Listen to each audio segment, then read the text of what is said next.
क्रांति की शुरुआत जो है वो दूसरों से उम्मीद रखकर नहीं होती है। क्रांति की शुरुआत होती है खुद क्रांति बनने से।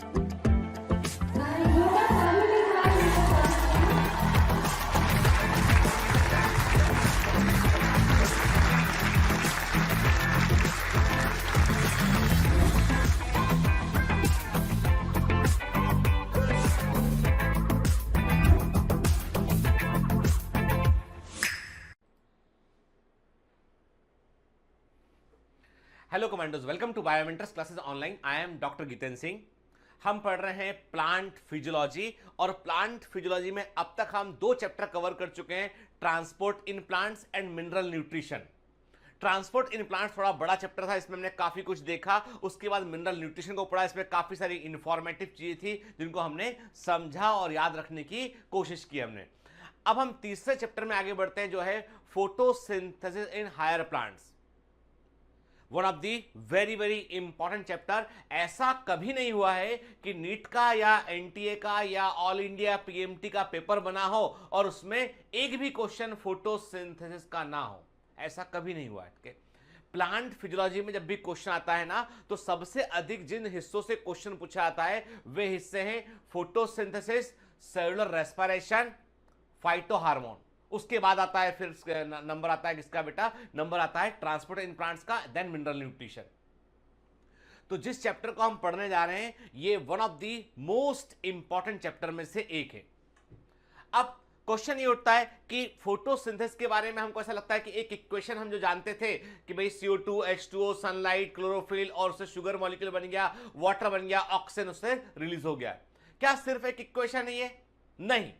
यदि आप फोटोसिंथेसिस की इक्वेशन को देखेंगे ना बेटा, तो आप पाएंगे कि ये इक्वेशन केवल इक्वेशन नहीं है, ये गॉड है। It's God. आप बोलेंगे सर कैसे गॉड है? दरअसल बेटा पूरा का पूरा हमारा इकोसिस्टम, पूरी हमारी अर्थ जिस चीज पर टिकी हुई है ना, वो है फोटोसिंथेसिस। क्यों? क्योंकि देखिए ग्रीन प्लांट को हम प्रोड्यूसर बोलते हैं। यदि हरे पौधे नहीं होंगे तो सोलर एनर्जी का केमिकल एनर्जी में कन्वर्जन नहीं होगा, और वो केमिकल एनर्जी जो बनती है सोलर एनर्जी के उपयोग से, वही फूड है। And every food molecule is a chemical energy, और पूरा का पूरा इकोसिस्टम उसके ऊपर डिपेंडेंट है। हरे पौधों को खाने वाले हैं हर्बीवोर शाकाहारी, उन्हें खाने वाले हैं कॉर्निवोर मांसाहारी, उन्हें खाने वाले हैं टॉप कॉर्निवोर श्रेष्ठ मांसाहारी, और सभी जीवों के मरने पर डिकम्पोजर इन्हें डिकम्पोज करते हैं, जो हम इकोसिस्टम में आगे देखेंगे। सोलर एनर्जी, यदि आप फोटोसिंथेसिस के प्रोसेस को हटा दीजिए तो सोलर एनर्जी हमारे लिए किसी भी काम की नहीं है, क्योंकि उसका हम कोई यूज नहीं कर सकते हैं। सोलर एनर्जी का जो हम कहते हैं ना कि जो सूर्य है, सूर्य को कई सारे धर्म ग्रंथों में, कई सारे रिलीजियस लिटरेचर में सन को जो है वो गॉड के समान माना गया है, गॉड का प्रतिनिधि माना गया है, देवता माना गया है। कई लोग सूर्य नमस्कार करते हैं, सूर्य का जो है वो सुबह जल चढ़ाते हैं, सूर्य की प्रार्थना करते हैं। एक्चुअली में सूर्य जो है उससे भी इंपॉर्टेंट जो कोई चीज है, सूर्य तो इंपॉर्टेंट है ही, मैं कहता हूं ना आपसे कि सन इज इंपॉर्टेंट, लेकिन हरे पौधे यदि ना हो ना तो सूर्य भी किसी काम का नहीं है। ग्रीन प्लांट्स आर एक्चुअली, वास्तव में यदि कोई इस पृथ्वी को चला रहा है ना, तो वो ग्रीन प्लांट्स हैं जो सोलर एनर्जी को ट्रैप कर रहे हैं, उसे केमिकल एनर्जी फूड में कन्वर्ट कर रहे हैं, और उसी फूड पर हम सब डिपेंडेंट हैं, डायरेक्टली या इनडायरेक्टली। यदि कोई एनिमल जो है वो प्लांट्स को नहीं खाता है तो वो कुछ ऐसा खाता होगा, दूसरे एनिमल को खाता होगा, वो एनिमल प्लांट्स को खाता होगा। तो डायरेक्टली इनडायरेक्टली हम सब लोग फोटोसिंथेसिस से जुड़े हुए हैं। आप बोलेंगे सर इस चैप्टर के शुरुआत में आपने पहली स्लाइड में इतना महिमा मंडन किया, आपने इतनी बड़ी बड़ी कहानी बता दी कि ये तो बड़ा महान काम समझने जा रहे हैं। एक्चुअली बेटा मैं हमेशा आपसे एक बात कहता हूं, जब भी कोई चैप्टर को पढ़ना शुरू करते हैं ना, तो उसके बारे में ये सोच लीजिए कि आप एक राज को जानने की कोशिश कर रहे हैं, कि आप एक कहानी को समझने की कोशिश कर रहे हैं, कि एक कहानी जो जीवन से बड़े गहराई से जुड़ी हुई है। तो फोटोसिंथेसिस को ये मत समझिएगा कि ये कोई ऐसी प्रोसेस को रटना है, एग्जाम में लिख के आना है, ऑप्शन चुनना, नहीं। This is the process you should know, आपको पता होना चाहिए क्योंकि आपने बायोलॉजी लिया है, आप बायोलॉजी के स्टूडेंट हैं, तो आपको इस प्रोसेस का एक एक हिस्सा आपको दिमाग में घूमना चाहिए कि कैसे ये काम करता है, कैसे सोलर एनर्जी से इलेक्ट्रॉन बनते हैं, चार्ज होते हैं, कैसे हाई एनर्जी इलेक्ट्रॉन से फूड बनता है, फूड क्यों इतना इंपॉर्टेंट है, फूड में ऐसा क्या होता है इससे एनर्जी मिलती है, ये सब चीजों के राज को हम जानेंगे। ठीक है, तो हम जिस चैप्टर को पढ़ने जा रहे हैं उसमें हम आज समझने की कोशिश करेंगे कि how plants manufacture their own food, हरे पौधे अपना भोजन खुद क्यों बनाते हैं। एक चीज के बारे में मैंने आपको पहले ही बताया था, जब साइटोलॉजी पढ़ रहे थे तब मैंने आपसे कहा था कि हरे पौधे अपना भोजन खुद बनाते हैं, क्लोरोप्लास्ट उसमें उनकी हेल्प करता है। क्लोरोप्लास्ट इज सेल ऑर्गेनेल, यानी जो क्लोरोप्लास्ट होता है वो ऐसा सेल ऑर्गेनल होता है, सेल के अंदर प्रेजेंट वो कोशिकांग होता है, वो सेल ऑर्गेनल होता है जो फोटोसिंथेसिस में इन्वॉल्व होता है। क्लियर? मैंने आपसे कहा था कि प्रकृति ने प्लांट्स को एक वरदान दिया कि तुम जितना भी फूड बनाओगे उसका थोड़ा सा हिस्सा तुम इस्तेमाल करना और मोस्ट ऑफ द फूड को स्टोर करना, क्योंकि उस स्टोर फूड पर ही दुनिया चलेगी। ठीक है, हरे पौधे जब ग्रो करते हैं ना तो बेसिकली उनकी सेल्स के अंदर most of the component water का होता है ताकि फूड कम कंज्यूम करना पड़े। सेंट्रल वैक्यूल बड़े साइज का होता है ताकि फूड कम लगे उसमें, क्योंकि यदि पूरी प्लांट सेल में पूरा प्रोटोप्लाज्म भरा होता है ना तो उसकी अपनी रिक्वायरमेंट बढ़ जाती है, तो अधिक फूड को प्लांट खुद ही इस्तेमाल कर लेता है। लेकिन प्लांट का यदि हम बात करें, मेटाबॉलिक रेट की बात करें तो वो काफी स्लो होता है। प्लांट जो होते हैं उसमें बेसिकली वाटर ने उनकी सेल को इलोंगेट हो रहा होता है, दे डिपेंडेंट अपॉन दी वाटर पर डिपेंड होती है वो, बजाय प्रोटोप्लाज्म के वो सेंट्रल वैक्यूल का साइज बढ़ाती है। ये सारे एस्पेक्ट पे हमने अलग अलग चैप्टर पर बात किया हुआ है।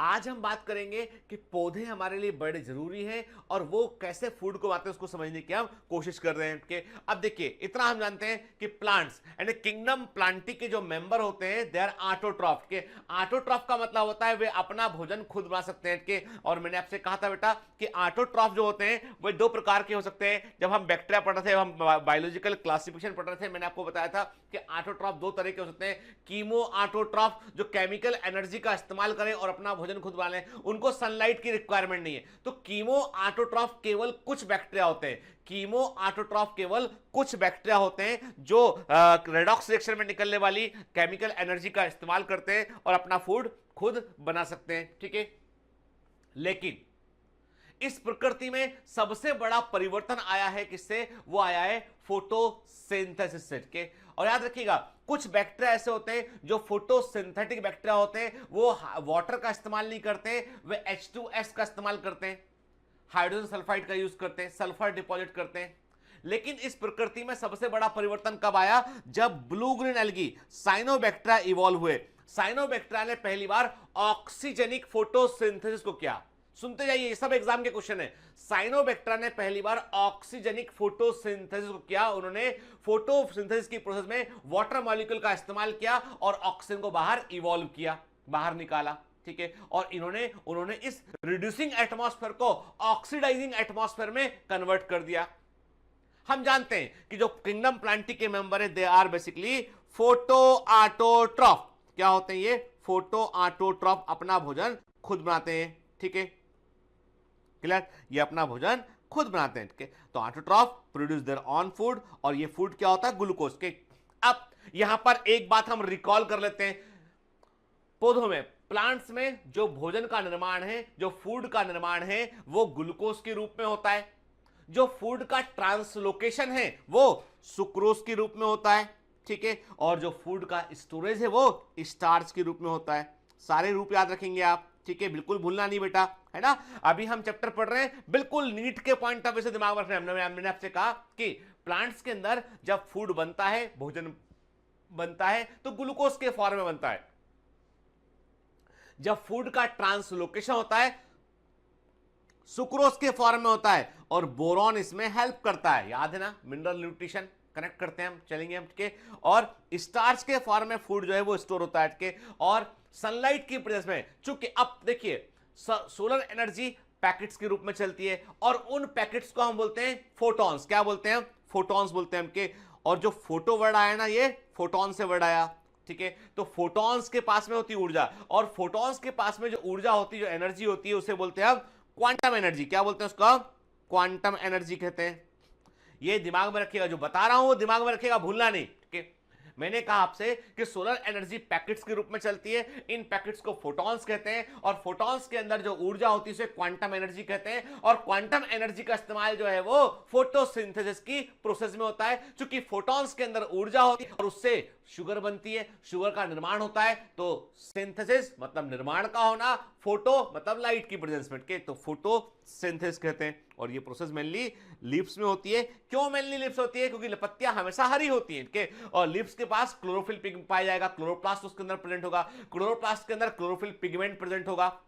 ठीक है, ठीक। तो लीव्स में क्या होता है कि स्टोमा होते हैं, पोर, स्टोमा पोर होते हैं जहां से एयर अंदर इंटर करती है, CO2 को अंदर लेंगे, ऑक्सीजन को बाहर निकालेंगे। दिन के समय जब फोटोसिंथेसिस होगा तो CO2 को अंदर ले जाएगा, ऑक्सीजन को बाहर निकाला जाएगा। मीजोफिल सेल होती हैं, ये पैरेन्काइमा सेल होती हैं, ऐसी पैरेन्काइमा सेल होती है जिनके पास क्लोरोफिल पिगमेंट होता है, क्लोरोप्लास्ट इनके अंदर होता है, उसमें बड़ी मात्रा में क्लोरोफिल पिगमेंट प्रेजेंट होता है। ग्रीन फोटोसिंथेटिक सेल होती हैं और ये फोटोसिंथेसिस में भाग लेती हैं। ठीक है, स्टोमेटा क्या होता है? अब देखो, ये भी हमने अच्छे से पढ़ा हुआ है, हमने इसको प्लांट वाटर रिलेशन में पढ़ा, हमने इसको ट्रांसपोर्ट इन प्लांट्स में देखा, इसको हमने प्लांट एनाटॉमी के अंदर देखा हमने। तो स्टोमेटा क्या होते हैं बेटा? बेसिकली स्टोमा इज ए पोर, जिस पोर के चारों तरफ जो है, इस पोर के दोनों तरफ जो है गार्ड सेल होती है, गार्ड सेल एक पोर को घेरती है, स्टोमा कहते हैं, कंप्लीट स्टोमेटा कहते हैं हमके। और स्टोमेटा जो होता है वो गैसेस एक्सचेंज में रोल प्ले करते हैं, ये गैसी विनिमय करते हैं, गैसेस एक्सचेंज करते हैं। ठीक है,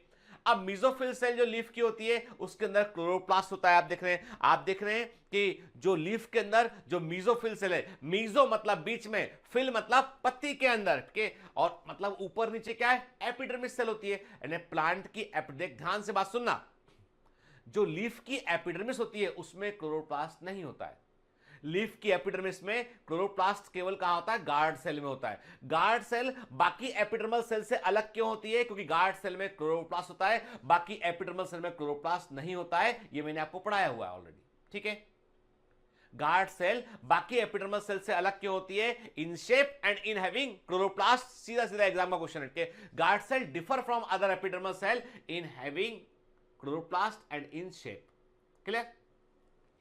तो दोनों एपिडर्मिस, ऊपर लीफ है, लीफ तो फ्लैट स्ट्रक्चर है, ऊपर एक एपिडर्मिस का लेयर है, नीचे एक एपिडर्मिस का लेयर है, बीच में जो है वो सेल्स भरी हुई हैं जो सेल फोटोसिंथेसिस कर सकती है, जिनको मीजोफिल सेल कहते हैं। क्लियर? तो मीजो मतलब बीच में, है ना? तो मीजोफिल सेल होती है लीफ के अंदर, और इनमें क्या दिखाई पड़ रहा है आपको? देखिए न्यूक्लियस, देखिए क्लोरोप्लास्ट, देखिए इसमें सेंट्रल वैक्यूल देख रहे हैं। तो बेसिकली फोटोसिंथेसिस जो है वो मीजोफिल सेल के अंदर प्रेजेंट क्लोरोप्लास्ट में होता है। अब क्लोरोप्लास्ट के बारे में भी हम जानते हैं अच्छे से। देखिए, जो क्लोरोप्लास्ट है उसके पास क्लोरोफिल पिगमेंट होता है। मैं आपसे पूछता हूं कि हम थोड़ा सा रिकॉल करते हैं कि क्लोरोप्लास्ट के अंदर क्लोरोफिल पिगमेंट कहां होता है? क्लोरोप्लास्ट क्या है?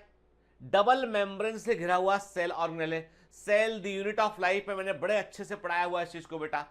अच्छे से नहीं बोलना चाहिए मुझे बोलना चाहिए मैंने पढ़ाने की पूरी कोशिश की है आपको, है ना, और आपने अच्छे से समझा हुआ है इसको, ऐसे बोलना चाहिए। मतलब मेरा कहने का मतलब यह है कि मैं हमेशा आपसे एक बात कहता हूं कि I may not be a good teacher, मैं बहुत अच्छा टीचर नहीं भी हो सकता हूं, मैं कोई महान शिक्षक नहीं हूं, एक बिल्कुल सामान्य सा टीचर हूं मैं। ठीक है, लेकिन मेरे बच्चे सामान्य नहीं है। मेरे commandos, they are not normal, they are not average, they are brilliant, they are genius. और मेरे इस यकीन को आपको सच में बदलना है। मेरे इस यकीन को बेटा टूटने मत देना, इसलिए जमकर मेहनत करना कि मेरा बच्चा, जिसको अब तक जो है जिसने अब तक जितना भी जो भी इसका रिजल्ट रहा, जो भी लोगों ने उसको ब्लेम कर, क्योंकि देखिए क्या होता है, कई बार लोग हमारे ऊपर लेवल कर देते हैं हमारे ऊपर कि तुम नहीं कर पाओगे। और हम, मालूम है, हम बड़े अपराधी होते हैं, हम भी अपने ऊपर लेवलिंग करवा लेते हैं। हमसे नहीं बनेगा, हम नहीं कर पाएंगे, हमारे बस की नहीं है, मैं डिप्रेस हूं, बहुत डिप्रेस हूं, मैं परेशान हूं, मैं हैरान हूं। नहीं, आप परेशान नहीं है, आप हैरान नहीं है, आप जो है वो कमांडो है, और commando should behave like a machine. Task दिया है कि पूरा पढ़ना है, जो होगा बाद में देखी जाएगी। कि हम अपनी तरफ से पूरी 100% ईमानदारी से कोशिश करेंगे, उसके बाद जो मिलेगा उसको भी सर हम माथे पे लगाएंगे हम, लेकिन अपना पूरा 100% देंगे। मैं कहता हूं आपसे, आप अपना 100% देंगे ना, दुनिया में कोई ताकत नहीं है जो आपको हरा सके, कोई ताकत नहीं है। ईश्वर भी सामने आ जाएगा ना तो उसको भी आपसे हार माननी पड़ेगी, यदि आप दृढ़ निश्चयी आपने सोच लिया है तो यकीन मानिए इस बात का। तो मैं आपसे क्या कह रहा था कि क्लोरोफिल क्लोरोप्लास्ट में कहां प्रेजेंट है, देखो रिकॉल करते। क्लोरोप्लास्ट पूरी सेल में डबल मेम्ब्रेन से घिरे हुए 3 सेल ऑर्गेनल होते हैं, न्यूक्लियस, माइटोकॉन्ड्रिया और क्लोरोप्लास्ट। न्यूक्लियस साइटोप्लाज्मिक कंपोनेंट नहीं होता है, वो पूरी सेल का कंपोनेंट होता है। न्यूक्लियस के अलावा बचे हुए को साइटोप्लाज्म बोलते हैं। साइटोप्लाज्म के अंदर डबल मेम्ब्रेन से घिरे 2 कंपोनेंट होते हैं, माइटोकॉन्ड्रिया और क्लोरोप्लास्ट। क्लोरोप्लास्ट में डबल मेम्ब्रेन स्मूथ होती है, माइटोकॉन्ड्रिया की इनर मेम्ब्रेन में फोल्ड होते हैं और न्यूक्लियस के डबल मेम्ब्रेन में पोर होते हैं। यही तो पढ़ाया था यार, रिकॉल करवा रहा हूं उठ के। तो क्लोरोप्लास्ट में डबल मेम्ब्रेन होती है। अंदर आते हैं, झांक के देखते हैं अंदर क्या है, अंदर स्ट्रोमा दिखाई पड़ता है और क्या है, आपको क्वाइन लाइक स्ट्रक्चर दिखाई पड़ते हैं, इनको थैलेकॉइड बोलते हो आप। थैलेकॉइड के एक के ऊपर एक के ऊपर रखे ढेर दिखाई पड़ते हैं, इसको आप ग्रेना बोलते हो। कहते हैं अच्छा ग्रेना है तो एक के ऊपर है, और जो थैलेकॉइड है उसकी अपनी एक सिंगल मेम्ब्रेन होती है। और थैलेकॉइड के अंदर झांक के देखते हो तो आपको पिगमेंट के ढेर दिखाई पड़ते हैं, और उस पिगमेंट के ढेर को आप क्वांटासोम बोलते हो। क्या बोलते हो साहब? क्वांटासोम बोलते हैं। एक क्वांटासोम में 230 क्लोरोफिल मॉलिक्यूल होते हैं, एक क्वांटासोम में 230 क्लोरोफिल मॉलिक्यूल होते हैं। और अंदर जाते हैं चलिए, और वो 230 क्लोरोफिल मॉलिक्यूल में से 160 क्लोरोफिल मॉलिक्यूल क्लोरोफिल ए होते हैं और 70 क्लोरोफिल बी होते हैं। ये भी मालूम है हमको, बात किया हुआ इस बारे में, बताया हुआ। ये मत बोलना कि बताया नहीं आपने के। तो एक्चुअली में पूरे क्लोरोप्लास्ट में क्लोरोफिल पिगमेंट बिखरा हुआ नहीं होता है, उसके अंदर थैलेकॉइड होते हैं, थैलेकॉइड में होता है उठ के, दिमाग में रखना इस बात को, ठीक। अभी हम बात करते हैं what does photosynthesis means. Photosynthesis का मतलब क्या है? तो 2 वर्ड है बेटा, फोटो मतलब लाइट, सिंथेसिस मतलब to put together, to create something के। तो ये वास्तव में फूड के निर्माण को बतलाता है in the presence of sunlight के। Photosynthesis is a process by which plant manufacture their own food using sunlight, carbon dioxide and water. और इस पूरी प्रोसेस का सबसे इंपॉर्टेंट सह उत्पाद जो है, जो बाई प्रोडक्ट है, वो है ऑक्सीजन, जिस पर कई सारे जीव डिपेंडेंट होते हैं, ठीक है। अब मजे की बात यह है कि फोटोसिंथेसिस की प्रोसेस में क्या किया आपने, सुनते जाइएगा बात करके। फोटोसिंथेसिस की प्रोसेस में आपने क्या किया? आपने CO2 को लिया, आपने वाटर को लिया, आपने एनर्जी को लिया, एनर्जी फ्रॉम सन, है ना बेटा, लिया, ठीक है। क्या बनाया आपने? आपने शुगर बनाया C6H12O6 और साथ में आपने ऑक्सीजन को रिलीज किया, ठीक है ना, क्लियर। एंड ऑक्सीजन सह उत्पाद के रूप में बाहर निकला, ये बनाया आपने, है ना। ये हो गया photosynthesis.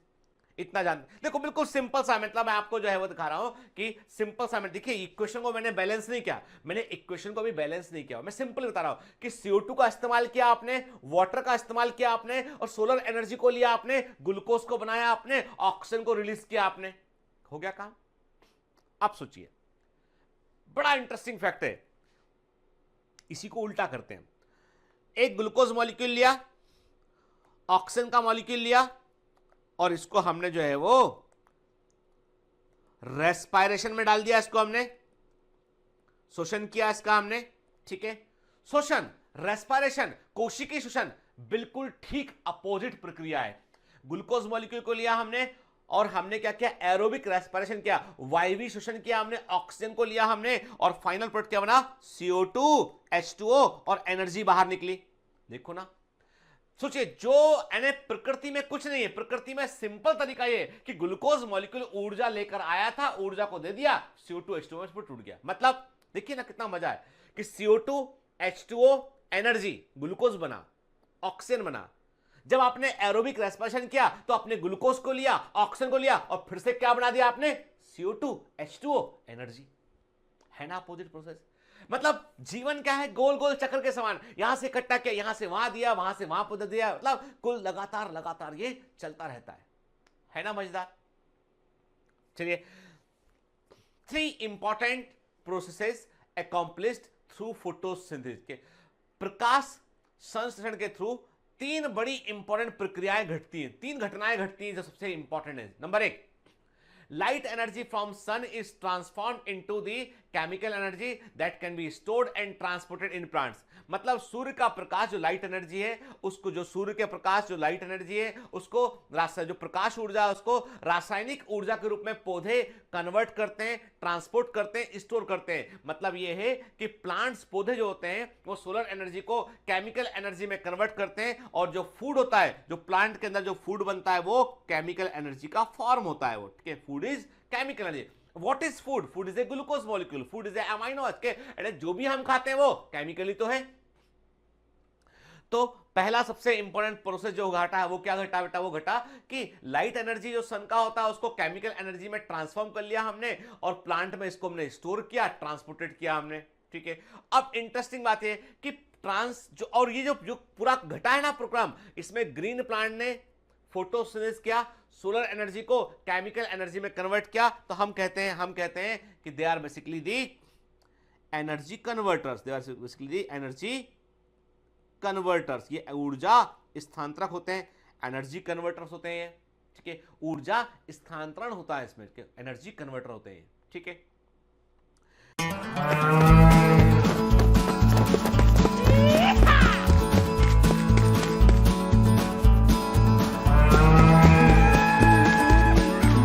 Hi, sorry to disturb you in between lecture. But it's important to inform you. You should download Biomentors app from Google Play Store. We need your support, so please take subscription to become an official commando of Biomentors. Bye bye. Continue your lecture. During photosynthesis, carbon from atmospheric carbon dioxide is fixed into a solid form. के हम बोलते हैं कि CO2 को fix किया। देखो बेटा, simple सी बात है, जो कार्बन डाइऑक्साइड वायुमंडल में जो CO2 प्रेजेंट थी वो गैसेस फॉर्म में थी, और जो ग्लूकोज मॉलिक्यूल है वो सॉलिड फॉर्म में है, वो एक केमिकल में कन्वर्ट हो चुका है। तो इसको बोलते हैं कि CO2 का कार्बन यहाँ पे फिक्स कर दिया गया, CO2 को यहाँ पे फिक्स कर दिया गया। तो हम क्या बोलते हैं, बेसिकली जो है हम कहते हैं कि CO2 का जो फिक्सेशन होता है वो फोटोसिंथेसिस की प्रोसेस में होता है, और जो एटमॉस्फेरिक CO2 है वो कार्बन डाइऑक्साइड जो है, जो वायुमंडलीय कार्बन डाइऑक्साइड है वो ग्लूकोज मॉलिक्यूल में या फूड में, शुगर मॉलिक्यूल में कन्वर्ट होती है। ठीक है, और ऑक्सीजन इस प्रोसेस का सह उत्पाद है, और इस ऑक्सीजन पर कई सारे जीव डिपेंडेंट होते हैं। भाई हम जो है, हम सांस किससे लेते हैं? हमको क्या चाहिए? हमको जो है वो ऑक्सीजन चाहिए। देखो सिंपल सी बात है, जिस प्रक्रिया के बनने में ऑक्सीजन बाहर निकला, फोटोसिंथेसिस की प्रक्रिया के दौरान फूड के बनने में जिस केमिकल के बनने में ऑक्सीजन बाहर निकला, उसी केमिकल को इस्तेमाल करना है तो यू अगेन नीड ऑक्सीजन, आपको ऑक्सीजन की रिक्वायरमेंट होगी। कि उल्टा जाना आपको, CO2 H2O energy, sugar molecule use करना है, ऑक्सीजन को आपने ऐड किया, देन अगेन CO2 H2O और एनर्जी बन गया, है ना। एवरीडे, हर दिन हमारी पृथ्वी जो है बड़ी मात्रा में सूर्य की ऊर्जा को रिसीव करती है in the form of solar radiation. Without plant, बगैर पौधों के, almost all the solar radiation would serve no purpose but to heat the earth. यदि हरे पौधे ना हो तो सोलर रेडिएशन का कोई मतलब नहीं है, वो केवल धरती को गर्म करेगा और उससे कोई भी यूजफुल काम नहीं हो पाएगा। प्लांट जो होते हैं, पौधे जो होते हैं, ये जो सोलर एनर्जी है, जो रेडिएशन एनर्जी आती है सनलाइट के रूप में, उसको प्लांट जो है कैप्चर करते हैं और उसको यूजफुल फॉर्म में कन्वर्ट करते हैं। हालांकि प्लांट केवल 1% एनर्जी का, वो सोलर एनर्जी का वो इस्तेमाल कर पाते हैं। ठीक है, तो जो एनर्जी का जो यूजफुल फॉर्म होता है, एंड जो सोलर एनर्जी जिसको कन्वर्ट करते हैं ग्रीन प्लांट और यूजफुल फॉर्म में कन्वर्ट करते हैं, उस ऊर्जा की यूजफुल फॉर्म को क्या बोलते हैं? हम केमिकल एनर्जी बोलते हैं। अगेन यहां पर भी थर्मोडायनामिक्स के नियम काम करते हैं। ऊर्जा को आपने एक रूप से दूसरे रूप में ट्रांसफर किया, आपने एनर्जी को आपने एक फॉर्म से अगले फॉर्म में ट्रांसफर किया, आपने रेडिएशन एनर्जी को आपने जो है वो केमिकल एनर्जी में कन्वर्ट कर लिया।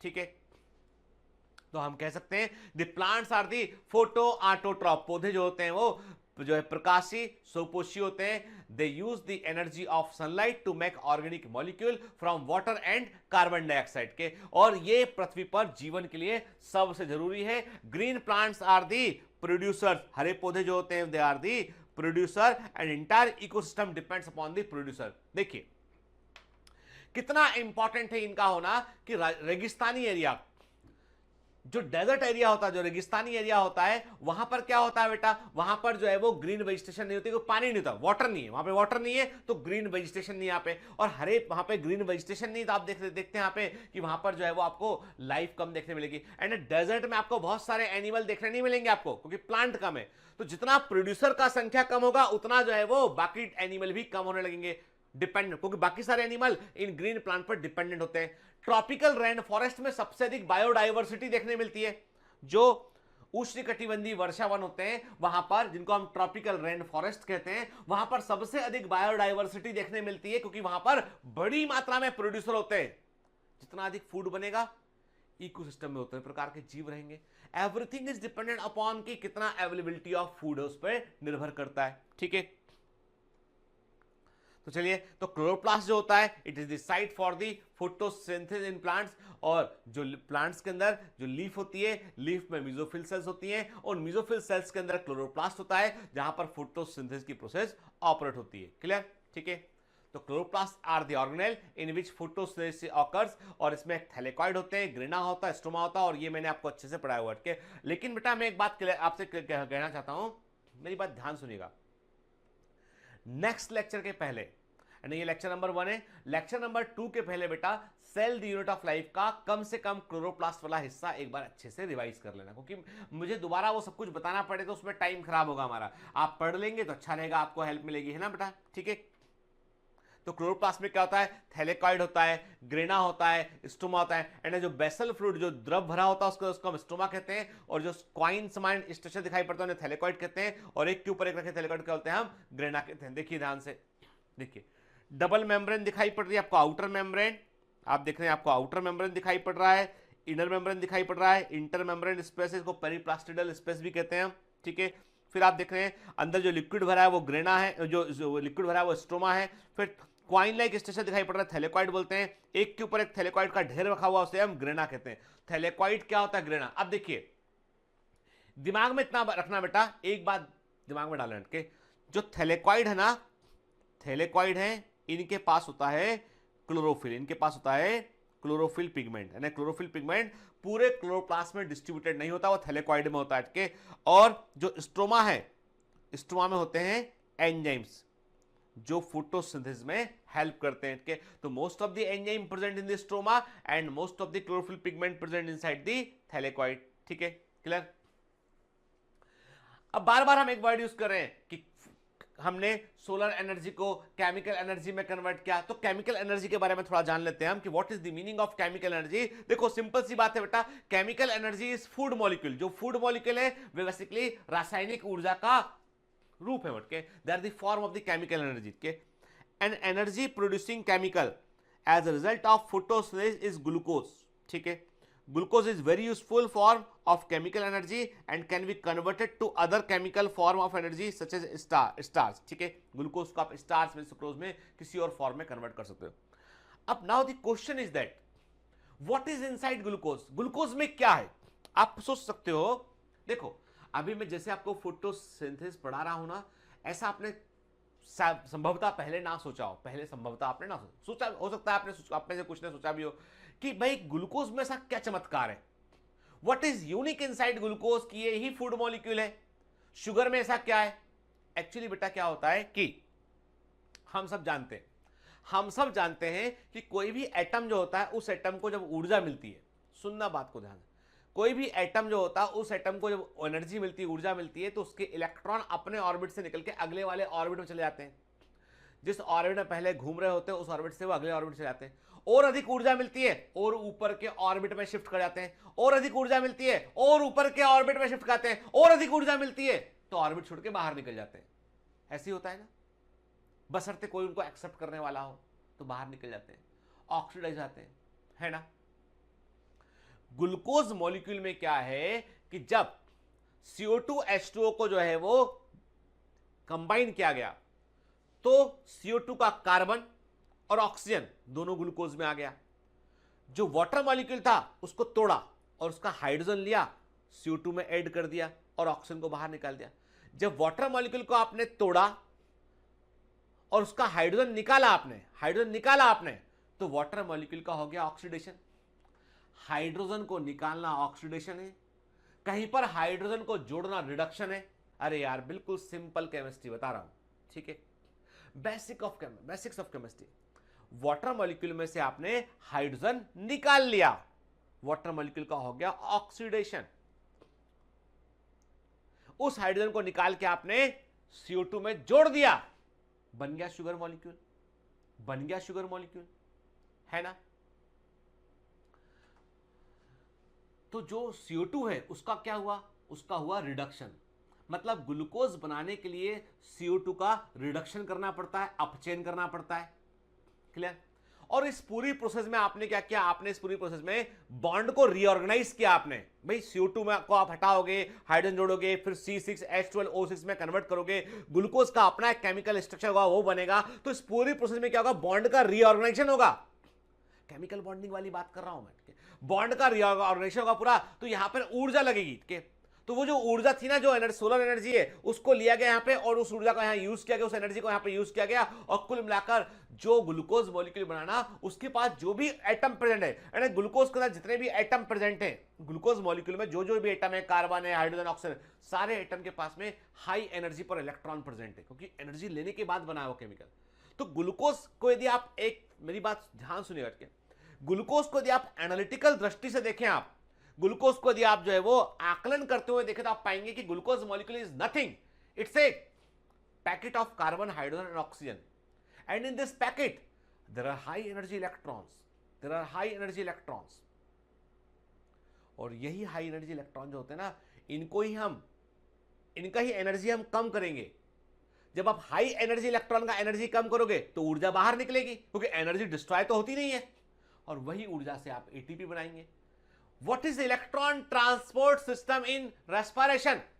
श्वसन में इलेक्ट्रॉन ट्रांसपोर्ट सिस्टम क्या होता है? ग्लूकोज की एनर्जी, हाई एनर्जी वाले इलेक्ट्रॉन को लेता है और उसकी एनर्जी को निकालता है, हार्वेस्ट करता है एनर्जी को, है ना बेटा। समझो बात को। मैं आपको रेस्पिरेशन नहीं पढ़ा रहा हूं, मैं आपको फोटोसिंथेसिस ही पढ़ा रहा हूं, लेकिन मैं आपको सिग्निफिकेंस बता रहा हूं कि what is inside glucose. Glucose is a packet of carbon, hydrogen, oxygen having the high energy electrons के। तो मैंने क्या कहा आपसे कि glucose is a very useful form of chemical energy and can be converted to other chemical form of energy. Starch में convert कर सकते हो। Organism that use the plant as food resources utilize glucose manufactured by the plant during photosynthesis. Plant produce many other energy yielding compound beside glucose during photosynthesis। के plant और भी compound आते हैं, लेकिन मेनली पहले ग्लूकोज बनता है, उसी को फिर दूसरे फॉर्म में कन्वर्ट किया जाता है। क्लियर। और देखो बेटा, किसी भी चैप्टर को जब पढ़ते हैं ना, तो पहले उस चैप्टर की सोल तक पहुंचा कीजिए। कि मैं आपको हमेशा एक ट्रिक देता हूं, चाहे फिजिक्स पढ़ें, चाहे केमिस्ट्री पढ़ें, चाहे बायोलॉजी पढ़ें, के always try to understand the chapter by the soul. Touch करो उसकी आत्मा को कि क्यों पढ़ रहे हैं हम। यदि हम ट्रांजिस्टर पढ़ रहे हैं तो ट्रांजिस्टर क्यों पढ़ रहे हैं हम। यदि हम सॉल्यूशन पढ़ रहे हैं, सॉल्यूशन क्या पढ़ रहे हैं, क्या यूटिलिटी है इसकी। Such a wonderful chapter solution. आपका blood it's a solution, colloidal solution है या नहीं। Crystallo colloidal solution, protoplasm is a crystallo colloidal solution. पूरा मैकेनिज्म, लीवर की बीमारी होती है ना, पेट फूल जाता है, it's related with the colloidal solution, related with the osmotic pressure. मतलब मेडिकल में एवरीथिंग इज लाइक केमिकल। आप जब दवा देते हैं ना पेशेंट को, तो आप केमिकल को लेवल को ही ट्रीट करने की कोशिश कर रहे होते हैं आप, ठीक है। तो चैप्टर की आत्मा को टच कीजिए, फील कीजिए, फील। पढ़ाई कभी बोर नहीं लगेगी आपको, पढ़ने में मजा आएगा आपको।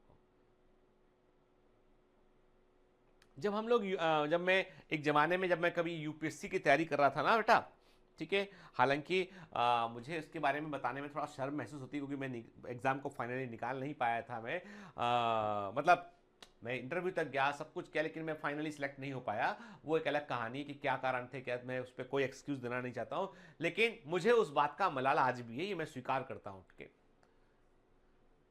पता नहीं, मतलब मैं यदि सिविल सर्विस में होता तो मैं कैसे काम करता, क्या काम करता, मुझे नहीं मालूम है कि, लेकिन मैं अपनी प्रेजेंट लाइफ में आई एम हैप्पी, क्योंकि मुझे आप मिल गए। मुझे जो मैं कुछ अच्छा करना चाहता था अंदर से, वो मैं आपके जरिए करूंगा। अब मेरे 2 हाथ नहीं है, मेरे हजारों हाथ हैं। अब मेरी 2 आंखें नहीं है, हजारों आंखें हैं। अब मैं अकेला नहीं हूं, काफिला है मेरे साथ में। हम सपनों को जरूर पूरा करेंगे, हम इस देश को बेहतर जगह बनाएंगे। हेल्थ केयर में हम नंबर 1 पे लेके आएंगे इंडिया में। तो मेरी बात सुनिए ध्यान से कि मैं आपको जो बता रहा था कि जो हम सोचते हैं किसी चैप्टर को पढ़ने के पहले, क्यों पढ़ रहे हैं, कैसे पढ़ रहे हैं, हम क्या चाहते हैं पढ़ना, उसके बारे में तो हमेशा मैं कहता हूं आपसे कि हमेशा आपको ये समझाइए कि you want to feel the chapter. आप पढ़ रहे हैं, पढ़ाई को बोझ मत समझिए, पढ़ाई को आप जो है वो जानने का जरिया समझिए। जानेंगे तो याद नहीं रखना पड़ेगा, रटेंगे तो याद रखने की कोई काम मशक्कत करनी पड़ेगी। ठीक है, तो बात इतनी सी है कि हमने क्या देखा बेटा, हमने देखा यहां पर कि जो ग्लूकोज मॉलिक्यूल है वो कैसे, क्या उसमें क्या यूनिक बात थी, उस पर बात किया हमने यहाँ पे। तो फोटोसिंथेसिस जो है that makes plant self sufficient. पौधे, देखो इस प्रकृति में आप रहे ना रहे कोई फर्क नहीं पड़ता, पौधे रहना चाहिए। प्लांट ऐसे जीव है जो अकेले सेल्फ सफिशिएंट के, यानी पौधे अकेले राज कर सकते हैं। प्लांट्स सनलाइट को लेंगे,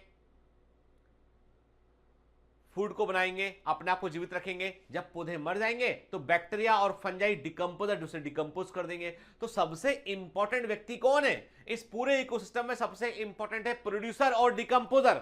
प्रोड्यूसर जो है वो इनऑर्गेनिक को ऑर्गेनिक में कन्वर्ट कर रहा है, डिकम्पोजर वापस से ऑर्गेनिक को इनऑर्गेनिक में कन्वर्ट कर रहा है, डिकम्पोजर रिसाइकलिंग ऑफ मेटेरियल में रोल प्ले कर रहा है, और बीच में कौन है? कंज्यूमर, हम सब। Primary consumer, secondary consumer, tertiary consumer, मतलब हर्बीवोर प्राइमरी कंज्यूमर है, कॉर्निवोर सेकेंडरी कंज्यूमर है, टॉप कॉर्निवोर टर्सरी कंज्यूमर है। हम सब लोग बीच में, उसका कोई सिग्निफिकेंस नहीं है, आप हो ना हो, पर प्रोड्यूसर और डिकम्पोजर आपसे भी अधिक इंपॉर्टेंट है, आपसे भी अधिक इंपॉर्टेंट है।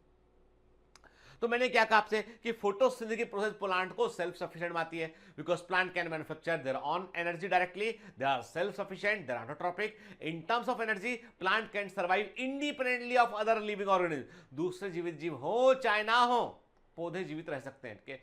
All other form of life जैसे ह्यूमंस हुए, एनिमल्स हुए, इंसेक्ट्स हुए, even bacteria, dependent on their living of on the other organism के। भाई डिकम्पोजर को भी तो कुछ खाने के लिए चाहिए, वो ऑर्गेनिक बना बनाया फूड चाहिए, वो प्लांट से ही मिलेगा उसको। ठीक है, अब सबसे बड़ी बात ये कि ऑक्सीजन जो है वो देखिए पहले जीव जिन्होंने ऑक्सीजन का, जिन्होंने फर्स्ट ऑर्गेनिज्म जिन्होंने ऑक्सीजनिक फोटोसिंथेसिस किया वो थे साइनोबैक्टीरिया, जिनको हम ब्लू ग्रीन एल्गी बोलते हैं, किंगडम मोनेरा में रखते हैं। ठीक है, और इसने क्या किया, इसने रिड्यूसिंग एटमॉस्फेयर को ऑक्सीडाइजिंग एटमॉस्फेयर में कन्वर्ट कर दिया। तो oxygen is a by product of the photosynthesis and a plant produce enough oxygen as a by product of the photosynthesis to be considered the world wide primary source of oxygen के। यानी पूरे विश्व में जो oxygen का source है वो green plant ही होते हैं। हम जो है, जो हमारे जो रेन फॉरेस्ट होते हैं, जो अमेजॉन के जंगल हैं, जो अफ्रीका के जो घने जंगल हैं, वो हमारी धरती के लंग्स कहलाते हैं, फेफड़े कहलाते हैं, the lungs of the earth. Okay, without the rainforest of tropics and the great population of phytoplankton in the ocean, the amount of oxygen के जो ऑक्सीजन का अमाउंट है वो इतना कम हो सकता है कि उससे जो है वो amount of oxygen become so minimum कि इससे जो है वो फिर लाइफ एग्जिस्ट नहीं कर पाएगी। ठीक है, तो इसका मतलब ये है कि जो रेन फॉरेस्ट है ट्रॉपिकल है, जो ट्रॉपिकल रेन फॉरेस्ट है उनको हमें किसी भी सूरत में डैमेज नहीं होने देना है। ट्रॉपिकल रेन फॉरेस्ट है, जो फाइटोप्लैंक्टन्स हैं, वे इतना ऑक्सीजन प्रोड्यूस कर रहे हैं जिससे सभी जीवित जीवों को ऑक्सीजन मिल पा रहा है। यदि फाइटोप्लैंक्टन समुद्र के आप हटा दीजिए और आप ट्रॉपिकल रेन फॉरेस्ट को हटा दीजिए तो ऑक्सीजन नहीं मिलेगा, जीव खत्म होने लगेंगे। ठीक है, इसका मतलब यह है कि हम जो जीवित हैं, ऑक्सीजन चाहिए हमको, फूड चाहिए हमको, के यदि आपको घर चाहिए तो लकड़ी चाहिए उसके लिए आपको, के and everywhere in every aspect of life you need plants. कपड़ा पहनते हैं, फाइबर चाहिए हमको। ठीक है, तो मतलब यह है कि यदि, और सबसे बड़ी बात है जो बेसिक नीड है वो आपका है सांस लेना है, कि जीवित रहे, आपके भोजन मिले आपको। Remember, if you like to eat and breathe, set thanks to a plant, पौधों को धन्यवाद दीजिए। के इसीलिए जब आपने प्लांटेशन किया ना बायोमेंटस के कमांडोज ने, उस दिन ये धरती ने वास्तव में सोचा होगा कि अच्छा हुआ। के और बेटा ये जो कुछ हजार पौधे हमने लगाए थे ना, ये इन पौधों को सहेजना भी है आप लोगों को, समझ गए ना, भूलना नहीं के इतना याद रखना आपकी जो हम पौधे प्लांट्स लगाते हैं ना, ये बड़ा इंपॉर्टेंट रोल प्ले करते हैं। ये पौधे हमारे ऊपर इस प्रकृति का बहुत बड़ा कर्ज है। मैं जो अभी सांस ले रहा हूं, ऑक्सीजन ले रहा हूं, मुझे नहीं मालूम कि जो मैं ऑक्सीजन ले रहा हूं ये किस पौधे से आई है, किस प्लैंक्टन से आई है, कहां से आई है। जो भी सांस में ले रहा हूं ऑक्सीजन कहीं ना कहीं से तो आई होगी, किसने बनाया, किस पौधे से बाहर निकली होगी। जो हवा का कण, जो ऑक्सीजन का मॉलिक्यूल मैंने अंदर लिया सामने, कहां से आया मुझे नहीं मालूम। हम पर कर्जा है, बहुत बड़ा कर्जा है हम पे, इस प्रकृति का, इस नेचर का बड़ा कर्जा है हमारे ऊपर बेटा, और उस कर्जे को हमें उतारने के लिए हमें और पौधे लगाने पड़ेंगे।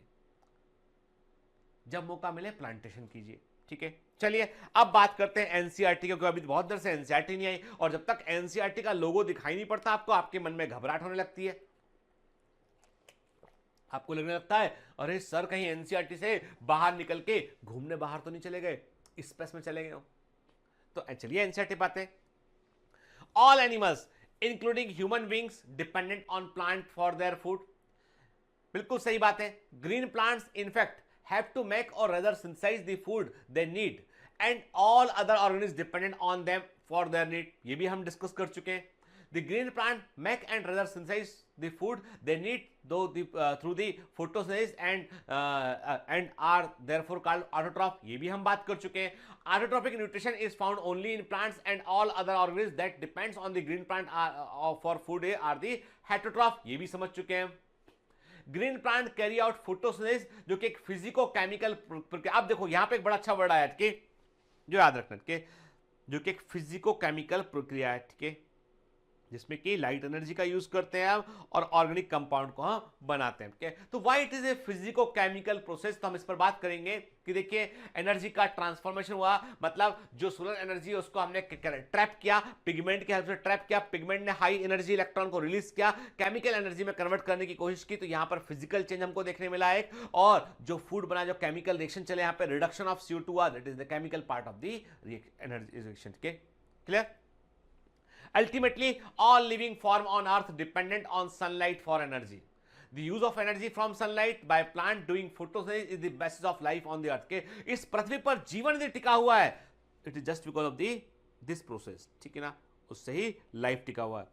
Photosynthesis is important due to two reasons। दो कारणों से photosynthesis important। नंबर एक, it is the primary source of all food on the earth। पृथ्वी पर सारे भोजन का स्रोत है। Second, responsible for the release of oxygen, ठीक है ना। और इस चैप्टर में हम क्या पढ़ने वाले हैं? इस चैप्टर में हम पढ़ने वाले हैं कि फोटोसिंथेटिक मशीनरी किस तरह की होती है, ऊर्जा का रूपांतरण किस तरीके से होता है, और कैसे फूड का फॉर्मेशन होता है, ये हम इस चैप्टर में पढ़ने वाले हैं। क्लियर? ठीक है।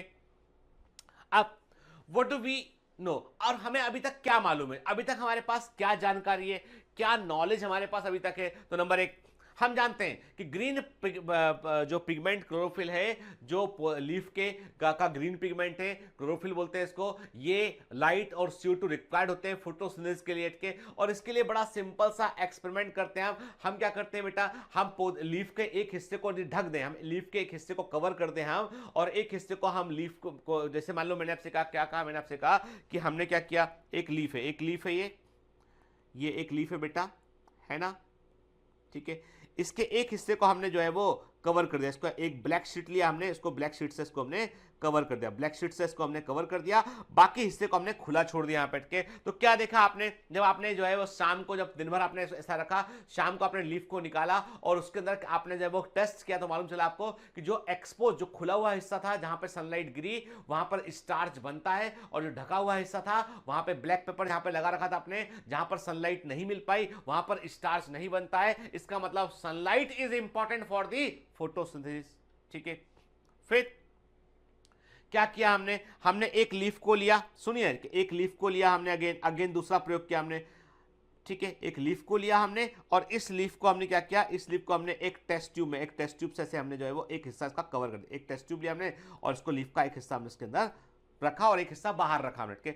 इसके अंदर यहाँ पर potassium hydroxide KOH solution present था यहाँ पे, और जो पोटेशियम हाइड्रोक्साइड जो होता है KOH होता है, ये CO2 को एब्जॉर्ब करता है। मतलब इस टेस्ट ट्यूब के अंदर वाले हिस्से का जो CO2 था उसको KOH ने, पोटेशियम हाइड्रोक्साइड ने उसको एब्जॉर्ब कर लिया था, तो टेस्ट ट्यूब के अंदर CO2 नहीं होगा, बाहर वाले हिस्से में CO2 होगा। दिन भर आपने रखा प्लांट को, आपने शाम को जब एनालिसिस किया तो आपको मालूम चला इस हिस्से में स्टार्च होगा, इसमें स्टार्च नहीं होगा। मतलब CO2 is also important for the photosynthesis.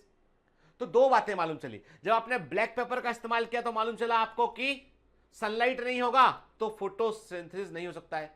दूसरा प्रयोग किया आपने कि यदि मान लीजिए CO2 नहीं होगा तो फोटोसिंथेसिस नहीं हो सकता है। तो आपको मालूम चल गया कि सनलाइट और CO2 दोनों इंपॉर्टेंट होते हैं फोटोसिंथेसिस के लिए। क्लियर? अब समझ गए क्या कंक्लूजन निकाला हमने? कंक्लूजन निकाला कि फोटोसिंथेसिस की प्रोसेस में CO2 is required as a raw material and we need sunlight to fix it, और इसको हमें केमिकल एनर्जी में कन्वर्ट करने के लिए सूर्य के प्रकाश की आवश्यकता होती है। ये हमने कंक्लूजन निकाला। ठीक है, चलिए आज के लेक्चर में हम इतना ही बात करेंगे। आज हमने चैप्टर का इंट्रोडक्शन लिया, हमने चैप्टर के बारे में जाना कि हम क्या जाने जा रहे हैं। नेक्स्ट क्लास में हम आगे डिटेल में बात करेंगे। तो याद रखिए, जब भी पहला लेक्चर जो होता है किसी चैप्टर का, वो आपको बहुत कुछ बतलाता है उस चैप्टर के बारे में, उस चैप्टर के लिए इंटरेस्ट को डेवलप करता है, उस चैप्टर को जानने की इच्छा को डेवलप करता है। याद रखिए, जिंदगी में हमेशा जीत और हार इंपॉर्टेंट नहीं है, कोशिश करना इंपॉर्टेंट है, जानना इंपॉर्टेंट है, प्रक्रिया इंपॉर्टेंट है, और हम उसी प्रक्रिया में हैं। याद रखिए, जब कभी बरगद के बट वृक्ष का निर्माण होता है, बट वृक्ष बनता है बड़ा सटके, सालों लगते हैं, वक्त लगता है, घास कुछ दिनों में उग जाती है। जो संघर्ष हम आज कर रहे हैं ना, ये संघर्ष हमको तपा रहा है, और यही आपको बट वृक्ष बनाएगा, यही आपको जो है महान बनाएगा। इसलिए मेहनत करते रहिए, मत डरिए किसी चीज से, अपने आप को मोटिवेटेड रखिए और सोच लीजिए ये बात कोई कि आप वो करने जा रहे हैं जो किसी और की जिंदगी में परिवर्तन लाएगा। All the best.